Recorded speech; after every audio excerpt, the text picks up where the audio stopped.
Hi,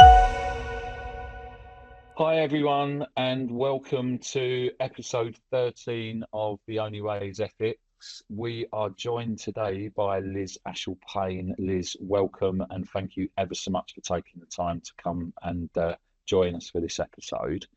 What I'd like to do, I know you've listened to some of the episodes before, so you know the format. So it'll be over to you, Liz. Just to tell us a bit about your journey into digital health as a clinician, and right up to now, if you can, and some sort of like, give us some sort of like, some information around sort of like, what you do and how you got there. Yeah, of course. And thank you so much for inviting me. It's a real That's all honor. right. Pleasure. And as you know, we can talk, but I can also talk. So, given the fact that my journey has been quite a long one, I'll try and condense it down. So the only thing I will say is that I always start my conversation about my journey from when I was 16. And the reason I say that is because when you're 16, you get asked at school, what job do you want to do? Yeah. And it's the most ridiculous question because who knows what they want to do at Yeah, 16. totally, totally. But what I knew instinctively that I wanted to help people, but I didn't know what I wanted to do as a job. But I also knew that I was very squeamish, so I knew that being a doctor or nurse was off the cards. But I started having a little look around at other roles in health because health felt very natural for me to get into. And I came across therapies, and I was fortunate enough to spend a day with a speech and language therapist, and I thought, oh, that is amazing. I love it. My school record always said would do better if she spoke less. So I thought that is the job for me. So I went off to university, bearing in mind this is way before we had technology. So I'd never used a computer. The smartphone hadn't been invented. And went off to university. I was so excited on day one. I got my little badge. With my name, say speech therapist, and I went into clinic and I was working in pediatric care. And I was so excited. And at the end of day one, I'd seen 6 patients, and I felt really frustrated. And I thought, well, what about everybody else? And at the time, we had paper records, so there's a filing cabinet in the corner full of people waiting for assessment, waiting for therapy. And I thought, this can't be right. I want to help more people. How do I do that? So I got really interested in thinking that became my problem to solve. So I started thinking, well, how can I improve access? So I got really interested in things like pathway redesign. We called it quality improvement. Now we would call it transformational change. And ultimately, about 10, 12 years later, technology started to emerge. So rather than handwriting and photocopying your letter back to patients and the doctor, you could print it off so people could read it, or you could then email it. So this became part of my opportunity to cut out waste, let's call it waste, and see more patients. And then ultimately, technology and digital started to become a big part of all of our lives, and the smartphone was invented. By this time, I was actually, I'd worked at board level within the NHS, and then I was also working in organisations like the Academic Health Science Networks. And my job was to try and get these technologies into the NHS so the NHS could benefit from them. Now, bearing in mind, I'm not techie. I wasn't techie, but I knew about change, and I knew about how you instill true change for an ongoing basis. So I thought it was quite innovative that they asked me to do that job. And I started to find the most incredible small companies that had brilliant innovations that they'd been building out of passion, normally because of a personal experience that they'd had either with a loved one or for themselves. And I thought, this is amazing. And part of my job was also about supporting the economic growth so that these companies could grow and employ more people. And if I'm honest with you, Dean, I felt that same frustration. I was then back to being a single person who knew about something, and how could I deploy these technologies to the NHS to get impact? Um, and really, that's when the idea for what is now ORCHA came about. And it was basically equal measures of frustration and passion. Frustration that the opportunity was out there, all these technologies were being developed, people had the smartphone, and then but nobody was using them. And so what I started to think about at that time was, right, okay, well, how could we do things differently? Now, I actually had been working in the NHS at that point for 20 years. And I decided that at that 20-year break, I was going to go and do something different because I thought I've got another 20 years left of my career. So I'm going to do something a bit different. So I started working independently, but working not just here in the UK, but also across Europe and North America, really interested in these opportunities that technology brought. And I thought somebody else will have cracked this problem of how do you deploy great technologies to get the benefit. And I went across Europe and North America, nobody, couldn't find anybody who'd done it. And ultimately started to think, well, how do we deploy other things in healthcare? And of course, one of the biggest barriers was trust. So how do you trust these things? You're not going to use it. You're not going to deploy it if you don't trust it. So thinking, well, how do we do it in other parts of healthcare? And the obvious thing to think about was pharmaceuticals and drug distribution, because we do that very safely. Every day, we've all been prescribed a drug, we've all bought a drug. And there were 5 key steps that just resonated, that broke down the barriers of what was happening in digital health. So the first was, before a drug gets to market, it's tested. You're going to just bear with me because it's so simple what I'm saying, but it can't get into the market until it's safe and tested and checked. And of course, MHRA and NICE do that for us here. The next thing, again, really simple, we then have a workforce who know about these drugs. They're trained in these drugs. Again, really simple, but in the world of digital health, that isn't the case. In the world of digital health, products can just promote themselves on the app stores without any checking. The doctors, therapists, nurses, we're not trained in this stuff. So we don't even know about them. The third thing is then once we do know about them, how do we distribute them? And in the world of drugs, we have a few different distribution methods. So over the counter, so you can go and buy them yourself, or prescribed. Well, in the world of digital health, how do you do that? If I want to recommend you a technology deal, do I wave my phone at you? Yeah. Because one doc said to me, well, you wouldn't wave a packet of drugs at a patient, would you? And say, go and get that. Yeah. But that's right. What... No, absolutely. So how do you then deploy it?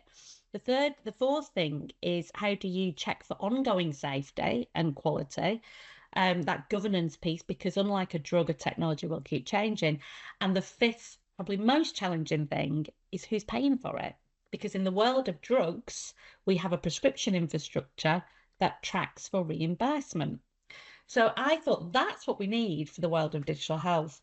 And just bearing in mind, I'll very quickly finish my story. I hadn't planned on setting up a company. Absolutely not. It was not on my radar. But I spoke to everybody about this potential infrastructure that was needed, and happened to have a chance conversation with a guy who was, I didn't know at the time, but who knew a number of investors. And he said, I think somebody will invest in your idea, Liz. And I said, really? And he said, yeah, write me a business plan.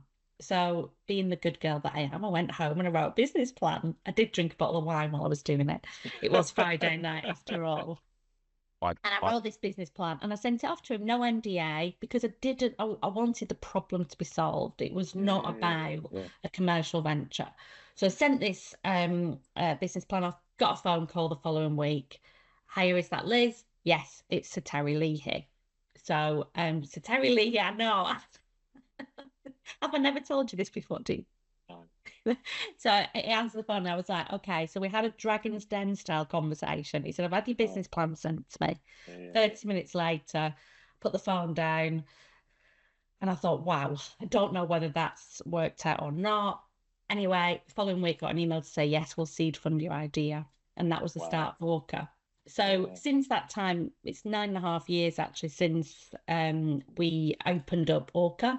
And since that time, we've built an infrastructure that allows us to assess and evaluate technologies quickly, to check for that compliance, that then embeds these technologies into clinical pathways and into training, that then create bespoke digital health libraries, which is the equivalent of on general sale drugs, and also create bespoke digital health formularies.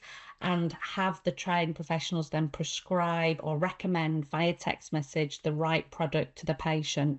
And where we're moving to on the reimbursement is we're able to put in these bespoke formularies products that have been commissioned locally, so that at point of recommendation, you know as the clinician what's gone where, did they collect it, and that the patient isn't going to have to pay for it, which is really important.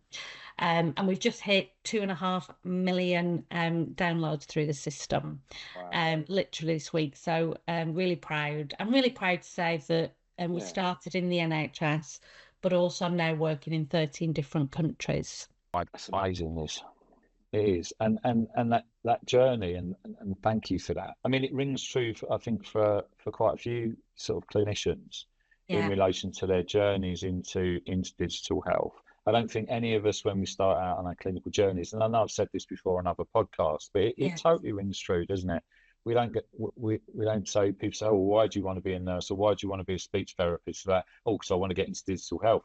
We didn't have, like you said, we didn't have any of this technology back then, and what was it? Not. And you know, I mean, I remember learning, being taken into a classroom environment and learning how to send an email, and thinking that is magic.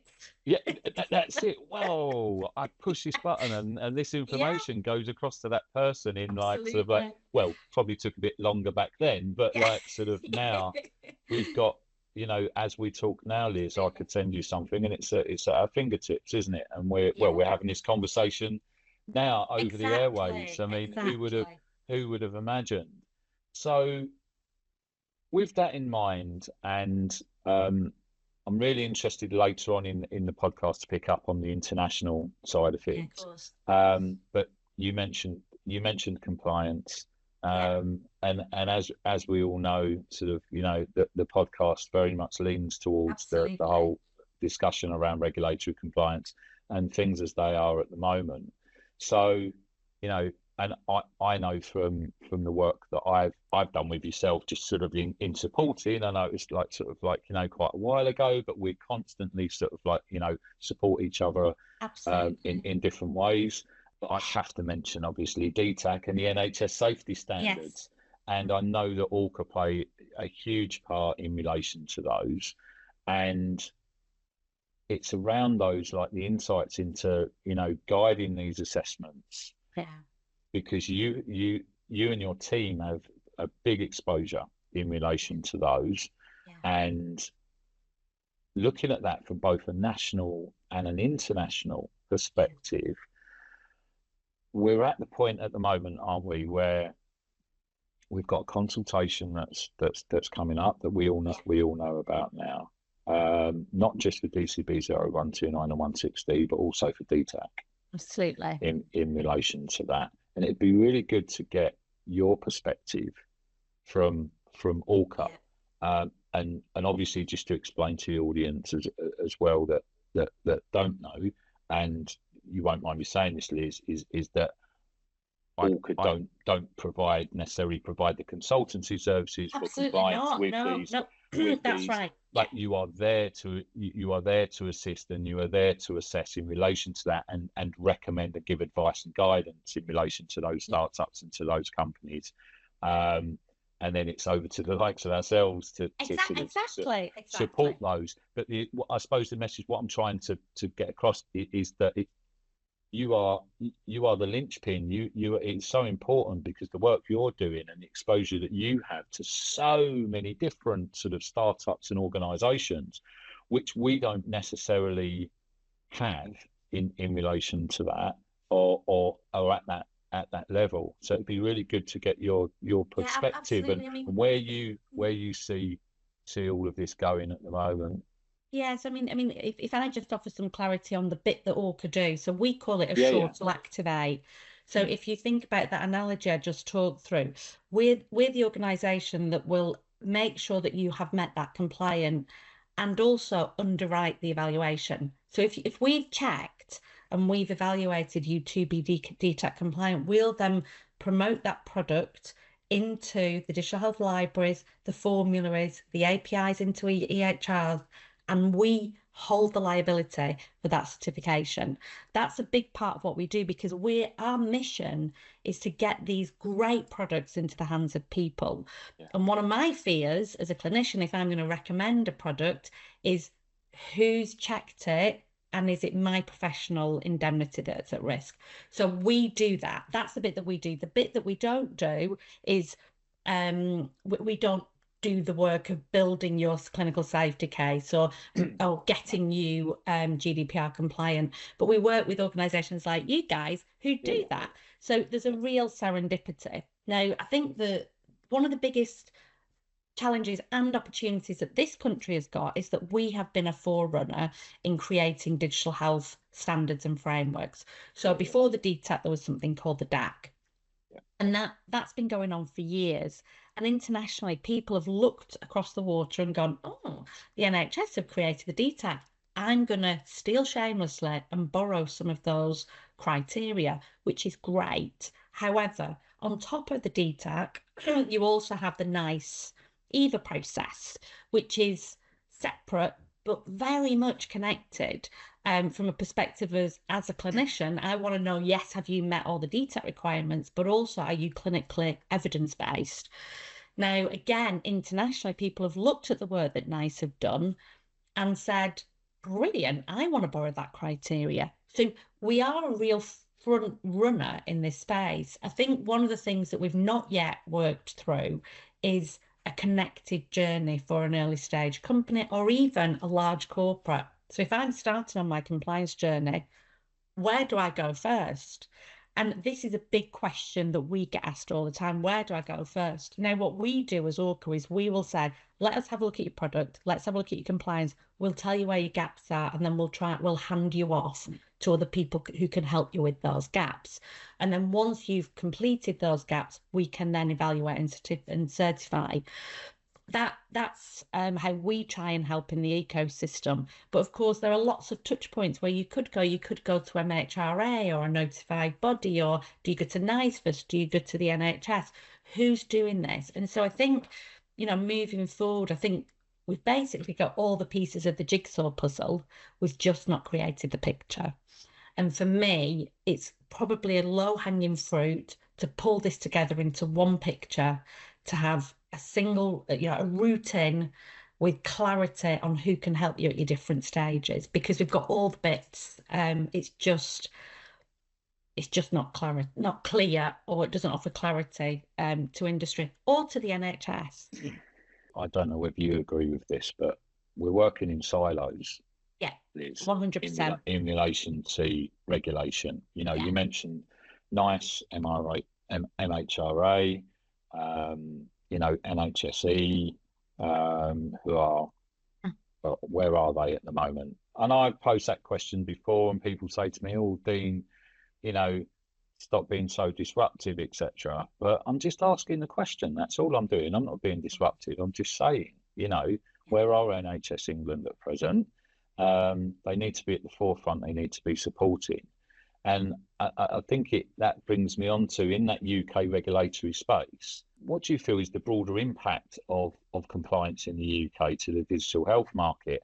And I think, because the message is at the moment, and, we both work with startups, SMEs, and with these organisations, and a lot of them find it really difficult, to the point sometimes where I've had conversations and people are saying, that's it, I'm not doing the UK market, we're going elsewhere. It's too and difficult. It's so sad that are we stifling innovation in relation to that? But we've got, it's almost like mixed messages, Liz, isn't it? Because on one hand, as you know, and I'm dealing with this at the moment and looking into this, there's lots of opportunity for grant funding. There's lots of, frameworks and initiatives.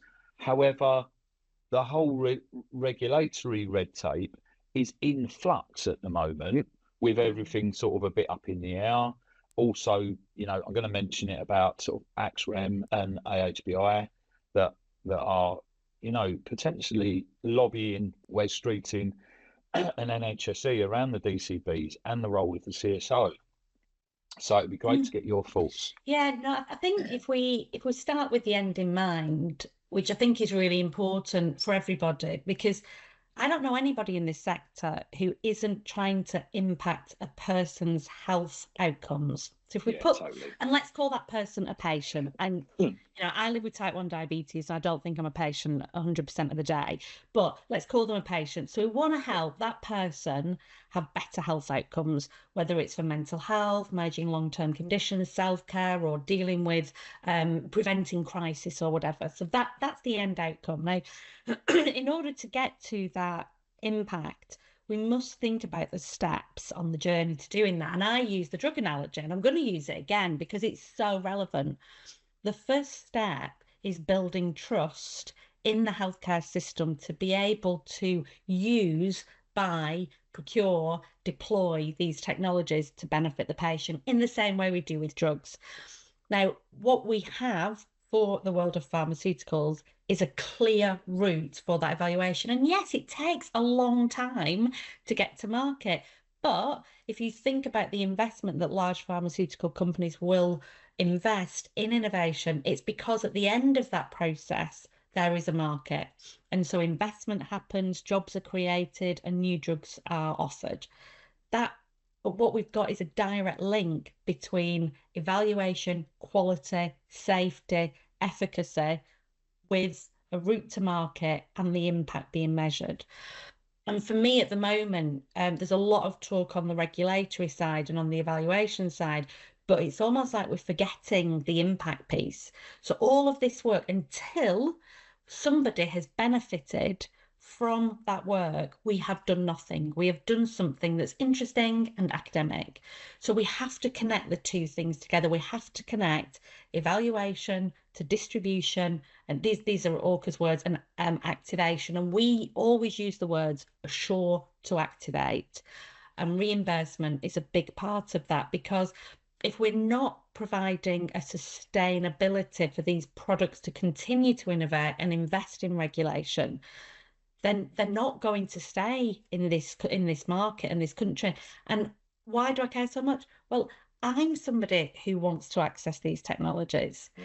And if we don't create a thriving environment, that product won't be available to me or my family.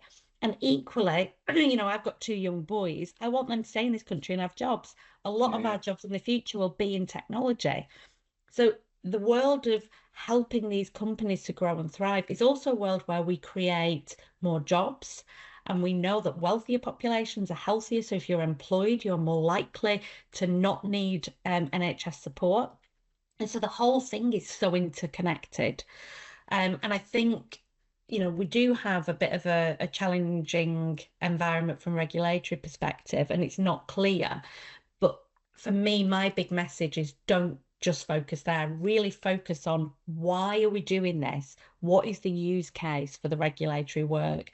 Because we're getting stuck in going around in cycles, focusing on regulation and evaluation, when actually we've got a workforce out there that are having actual challenges today. If you're a doctor, GP, you're going to see about 30% of your patients are focused on mental health. They know that they've got one of two choices. Well, one of three choices: do nothing, prescribe a drug, or put them on a long waiting list. Wait a minute, we've got loads of digital health technologies that could help that person today to prevent crisis, to maintain mental health, or even improve it. So we need to include that in our tool set. That has to be the outcome. And knowing if something's safe and effective is a part of the journey to that. But so too is having a workforce that's ready. So too is having, let's call it a prescription infrastructure, a distribution offering, which holds the liability for these products, and then a reimbursement. And we have to think about it as a connected ecosystem. So would you say, you mentioned about sort of, we're possibly focusing too much on regulation. And I know we've got the Regulatory Innovation Office that's been set up, and there's mixed feelings about that. Yeah, and I'm not saying that we shouldn't do it. What I'm saying is, I know that. don't start again. Yeah, pick up yeah. from the pieces on the table that you've got. See this like you've put in a jigsaw puzzle together. You've got all the pieces, just put them together. That would be my recommendation. No, totally. And we do have the pieces, but I think the problem is, Liz, is that I think there's a huge at the moment. My feelings are, and there's a complete disconnect between industry and NHS at the moment. They don't talk well together. Lots of people say, "Oh yeah, we do," and I'm like, no, I don't. I don't think we do at the moment. And we all need to come. It needs to be collaborative in what we're 100%. doing, because 100%. as we know, most of the subject matter expertise is in industry, not in NHS England, and that needs to be utilised. That is a resource that has to be used and has to be part of these consultations. Otherwise, and I think it's interesting you give that message about we need to look at that sort of like the impact, and we need to look at Yeah. the workforce, and we need to look at like other aspects. And I totally agree with you, because it's exactly the same message as was given the other day on LinkedIn. Someone was saying about, some of the stats or some research that's done into EPRs. There we go, mentioning EPRs again. It's not all about EPRs, but getting the basics right. Yeah. Lots of EPR vendors still don't get the basics right, yet they're ploughing ahead with AI, with clinical decision support, with all of these sort of like initiatives. And it's like, whoa, whoa, whoa, whoa, whoa. You need to slow down, guys. You need to get the basics right. Otherwise, all of these other initiatives are just sort of like, what are they for? And you're not going to implement them effectively. And it's dangerous in Well, respect to that. and I think what is genuinely an opportunity right now, I'm going to keep saying it, we've got all the pieces to have a very clear process to check, evaluate, recheck. But that absolutely, the word that you use there, collaboration, if we don't do it collaboratively, we're going to be reinventing the wheel over and over and over again. And we're going to get stuck on regulation and evaluation. And unfortunately, the people who need these great technologies, and there are some incredible technologies out there right now, the people who need them today are missing those technologies today and tomorrow. And whilst we focus only here, we're missing the opportunity. And also what we're doing is we're making it so that the market doesn't look of interest to new innovations wanting to come in. And we need to open this up and say, this is the process that you go through. If you come into this market, this is how you enter the market. Safety, quality, efficacy at the centre, at the very first part of it. But then we will help you to get deployed, using the analogy for pharmaceuticals in the same way we do with pharmaceuticals. If you've got an amazing new pharmaceutical to bring to the NHS, put it through this process. And once we've gone through that process, we will distribute you. Clinicians, like I said, they're not waving packet of drugs at patients. They prescribe these drugs that tracks whether that patient collected it and then tracks to reimbursement.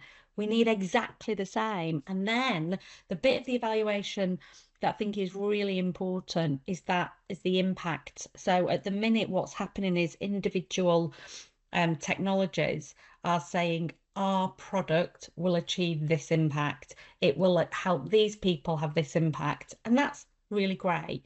But we don't do that in the world of pharmaceuticals. We don't have one antibiotic, we have a range of antibiotics. And that's because it depends on the person. It depends on where the infection is. It depends on other medications or potential allergies that they might have, depends on which drug we're going to prescribe. It's the same with digital health. Not every digital health technology will work for somebody who's got a visual impairment or a cognitive impairment or a hearing impairment. Or if you've only got iOS and it only works on Android, you're not going to give that product to that patient. So I think we just need to think a little bit more holistically. And one of the things that we're really trying to push people's thinking into is when we're looking at impact, look at the impact of whole pathways of products. And the reason I say that is because, again, I think there's this disconnect around success metrics. I've heard so many times people say digital health has to show an in-year return on investment. Well, if we said that with the world of pharmaceuticals, we'd probably get rid of 90% of our drugs. Good example being statins. Now, the reason we still prescribe statins is because it's about a whole pathway to support a population. We have to think about digital health in that way as well. And yes, one product may be around prevention, another might be about intervention, another might be about supporting an actual need, another might be about self-management. But we need to look at the whole pathway and look at the system impact, because if we don't, we're going to stop ourselves from being able to access, use, deploy, and benefit ultimately from these amazing technologies. So all these technologies that are out there, and there are many, and with lots of different uses, and as you've just alluded to, we need variation, don't we? You can't have one size fits all. It's just not practical. Doesn't work in relation to that. Then we bring in AI and the integration of AI into the fold, which is a whole new can of worms, isn't it, for us all? And it's had its challenges over the past. And we've got now, new regulation that's coming in relation to that, 42,001, 30440, the European AI Act, and I know we're going to be following suit in relation to that. So how has that made you potentially evolve or change or adapt, Liz, in relation to AI-driven health technologies, and how you evaluate, especially in relation to regulatory compliance and that whole risk profile? So 100%. So I think the first thing is we talk about AI like it's one thing. It's not. No. It could be very, very simplistic, which we might badge as AI. And to be honest, that's what we see a lot of. People will say we're using AI because they feel that they should. The reality is they're probably not using what me and you think of AI as. They're not using large language processing models. That's not what they're using. So the first thing is we need to really understand what the different types of AI or what the different buckets of AI are. And then what we need to do is say, okay, what's the risk associated with that type of AI, in the same way that we do with everything else. So, and then what you then need to do is assess based on the risk. So if the risk of this AI going wrong means that somebody's going to die because I have now given a patient too much of a certain drug or not enough of a certain drug, an AI told me to give Liz, 100 units of fast-acting insulin and it killed me, that's a big risk, particularly if it's actually deploying the insulin as well. So the risk, you've got to think about the risk in relation to what the impact is. And of course, from an NHS-based perspective, we are very much about, as long as we understand what the risk is, we can then start to mitigate those risks. So when we're looking at products that incorporate AI, the first thing we're looking at is what do we mean when you say you're using AI, and what is the risk associated with that? Now, of course, for true AI, which is changing every time somebody uses it, which is difficult to monitor. And of course, one of the things that we always want to offer is ongoing compliance. And we don't want to say it's just a moment in time. What we're currently doing is trying to look at all the different standards with a whole range of partners, including regulators, and say, okay, you've set these principles because a lot of the regulations are principled. Now, what is the actual criteria? And can we use AI to monitor ongoing compliance to regulation? Because we have no choice, because it's changing so fast. Now, as ORCHA, we've been doing some tests in this space for years and years. And it's not been something that we've embedded into our evaluations as of yet, but now we're moving into a different era. We now need to look at how we use AI to regulate ongoing compliance of AI. So there's some projects that will start to emerge looking at that. And we're not on our own. There are other people internationally who are looking at the same thing, because it is the only way to do it. Now, what we need to do is make sure we're doing that checking safely, that checking effectively, and we need to really question ourselves and really take that risk profile perspective. In relation to that, and looking at sort of, that whole AI, the international market as well, so that you mentioned, and people are doing this. There are loads of initiatives, aren't there, globally, that are happening because of your international partnerships and looking at sort of the digital health standards, interoperability, in relation to health technologies. Are there any initiatives, or is there anything that you feel that we can do sort of internationally? Because, you said previously that sort of, other countries look at the UK and say, wow, look at what you're doing with like the DCB standards and with regulation and NICE, etc. Yet I don't really get the sort of a feeling that people are necessarily going to adopt our standards, or is that different? I don't know. You've probably got, DCB more insights. DCB 0129 is a really good example where internationally people have looked at that and said, wow, we haven't thought about that. So there's a new ISO 82304 Part 2, which is pan-European. That includes, they don't call it DCB 0129, but it incorporates the criteria. In New Zealand, would you believe, when they created their digital health assessment framework, they put those criteria into their framework. So it is because we have been a forerunner in creating that standard and that focus. And I think what has really been amazing in the UK is that so many more people have now heard of that. DCB 0129. I can tell you for the first 20 years of my career, I'd never heard of it. Even though I'd worked clinically and in technology, but now everybody's heard of it, which is great. So other countries are absolutely adopting criteria. They don't call it the same thing. The bit that's quite often missing in other countries, which is different here, is it's not necessarily a mandate or legislative. So in other countries, they'll include it as criteria, but it's not the same as the mandation that happens in this country. Now, that isn't to say that people then don't want to use it or adopt it. No, totally. And let's be honest, DTAC isn't mandated, but it's being used very much as part of an entrance into working within the NHS. We know it's mandated. I use that very loosely, though, Liz, in relation to that. Okay, it's mandated under the Health and Social Care Act. Who has ever been taken to task in relation to that? And I'll ask the question around ICO. Okay, so the ICO. So if you have data breaches, etc., and stuff like that, you can be fined millions. The National Cyber Security Centre. Again, cyber breaches, etc., stuff that you can get fined millions. MHRA, your medical device causes harm, etc., gets taken off the market, you can get fined millions. DCB 0129 and 160, DTAC, what happens there?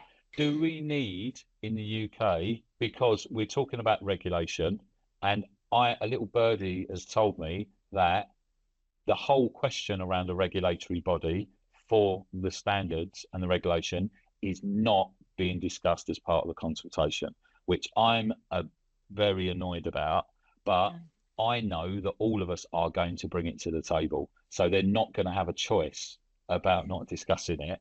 But it'd be good to get your thoughts, because obviously there's certain organisations that could massively support that whole structure in relation to that. So I think, it's basically we're talking about a carrot or a stick. So should we have a stick for non-compliance, or should we have a carrot for compliance? Now, my personal perspective is it's not an either or, but what we should absolutely do is have clarity about if you have achieved compliance, you will get a carrot. So what we then do is we incentivize the whole ecosystem. And for this, it's much more on the industry side. Now, of course, if you are found to be deploying, procuring products that have not met that regulatory compliance, what does that mean? Now, and again, another big piece of research that we've been involved in is looking at the case law around this. So who will be the person that ends up in court? Will it be the product? Will it be the system that's bought it? Will it be the person that's recommended it? Who is it? So we've been mapping it out, because you're right, at the moment we don't have much case law in this space. And so we've been mapping out. And why have I mapped it out? Why do I care? Well, I care because the unintended consequence of a doctor being asked, why did you recommend that technology, and being sat in a court of law, well, that's going to put every single clinician on the planet off ever embedding technology. And so I want to know what the future law looks like, so that we can hopefully together, collaboratively, mitigate those risks, support the NHS, support industry to know what the rules are and make sure that they've met them, because that, knowledge is key here. People in the NHS don't know about it. I worked in the NHS 20 years. I didn't know about all these complexities, all of them. I don't know really very many few people who do, whether you're in the NHS or in industry. So I think it's about really sharing knowledge, but also putting in a system, a safe clinical system that allows us to check, recheck, make sure that there's a clear route to distribution, and that liability and mitigate risks of legal pursuit, because it will happen at some point, and I don't want it to be anybody's fault. I want us to have a safe system, not clinical system, but a safe system of evaluation and deployment and activation. And you talk about the sort of like the carrot to sort of incentivize organisations, looking at it from a regulatory compliance sort of consultant view, potentially, because we're so deep into and so involved in that. It's a difficult argument, isn't it, Liz? I mean, there's also the argument for that sort of like, the stick in relation to, because we see lots of lazy process. We see organisations that just pay lip service to the standards and don't really care, Liz, because it's not on their agenda. Safety isn't high up in their priorities, which for me, it should be number one all the time. The patient is at the top and should be that number one priority for all organisations, whatever, and for everyone listening out there, on your strategic objectives for your organisation, that patient should never move from the top, as far as I'm concerned. But we're not seeing it. That's why I was saying we have to think about why we're doing all of this. And it's all about the person or the patient. And totally. If we're doing anything without that end use case in mind, then we've missed the point. And that's why I'm saying, let's not just focus on here, but think about the use case. If we're going to create a new approach to streamlining compliance, make sure that you've got that end user, make sure you've got the patient in the centre, that you're thinking about the impact on them, because otherwise you'll just then know what is or is not compliant, but nobody will have benefited from that work. So let's think about the whole process. We'll wrap up soon, Liz, but I want to just sort of discuss one thing around sort of digital health literacy. Yes. And trust in relation to that, because as we know, you mentioned it previously, and the landscape is so varied, Liz, isn't it? I'd say within the UK, but probably into globally, like 100%. We've got sort of like disparate sort of areas in certain countries that wouldn't even have been exposed to technology. And how do we sort of tackle that, and how do we change that? And with that comes trust, isn't it? You can't just offload, like, so, oh, there you go, there's a phone or there's a device, away you go. Because people are like, well, I've never used this before, I don't know how to use it. How am I trusting? You're telling me that this is going to do X, Y, and Z, and it's going to help me. Yeah. And I'm just sort of, I'm not there. Yeah, I mean, I completely agree with that. So one of the things that we're a bit obsessed with when we're looking at a product is not just looking at the evaluation and the compliance piece, but also looking at who will be able to benefit from this technology. So I talked very briefly earlier on about different personal preferences and needs. So if you live with a visual impairment, certain products will not meet your personal profile. If you are an 8-year-old, you're not going to want the same interface as an 80-year-old. I mean, these are really simple things, but so important. Now, what we then need is a chain of trust. So once you know that a product is compliant and you know who it's going to be useful for, ultimately, we then have a chain of trust. So if you or I have got a health need and our doctor says, take these drugs, you do it because you trust the person who's suggested that to you. It's a chain of trust. And the doctor trusts the fact that it's gone through an evaluation process and that all the contraindications and who that drug is for is listed. Sustain with digital health. So we have to have a very clear deployment route. Now, when we talk about chains of trust, it doesn't have to be a doctor, it doesn't have to be a nurse. Actually, research tells in this country, librarians are one of the trusted people in our community. But also, I believe we should be engaging religious leaders and we should be supporting a wider community of knowledge to be able to deploy these technologies.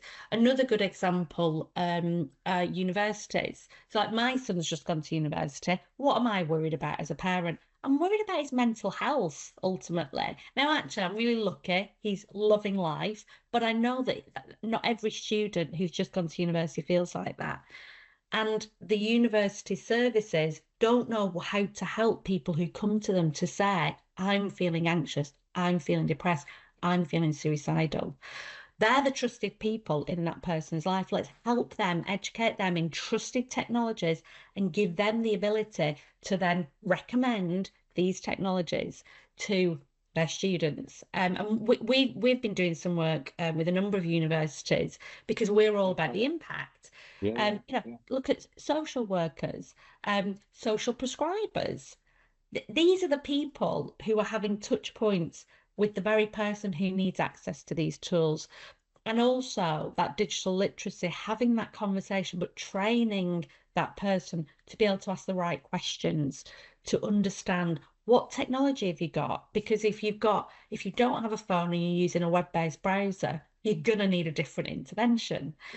So let's just be really pragmatic about this. No, it's great, Liz. It's been absolutely lovely talking to you. We are going to have to sort of wrap up now. I know we could easily carry on. We could easily carry on and spend all day. But what I do with all of my guests, Liz, and you may have seen this, is just to wrap up, is with your regulatory hat on. I'm putting you on the spot. Is what would be your one takeaway for the audience in relation to sort of to digital health, in relation to sort of safe implementation and deployment? So for me, it is see it as an opportunity, not a challenge. The opportunity to differentiate yourself and be able to prove that you are safe and effective and compliant is incredible. And also, sorry, you said one, but I'm going to say second. No, that's fine. Use people who can help you. Don't feel that you're on your own. No, that's absolutely great. And yeah, I second that, Liz. It's an opportunity. People always see it as a barrier, don't they? A lot of doesn't people, have to be a barrier. And it's definitely, I'd say it's not a barrier. And you need to embrace it. And you're right, reach out to those people, those subject matter experts and people that can help, because there's lots out there. It is complicated, and there are people that can help. Liz, thank you ever so much for being a guest on episode 13 of The Only Way is Ethics. To everybody out there, thank you for listening. And for those of you, as a reminder, please, you can subscribe on Spotify or YouTube. And I'd just like to say we will be inviting Liz back for our Women in Health Tech month, which will be in January, where we'll have panel discussions. So excited about that and really looking forward to it. So thank you to everyone, and join us for our next episode. Thank you, Dean.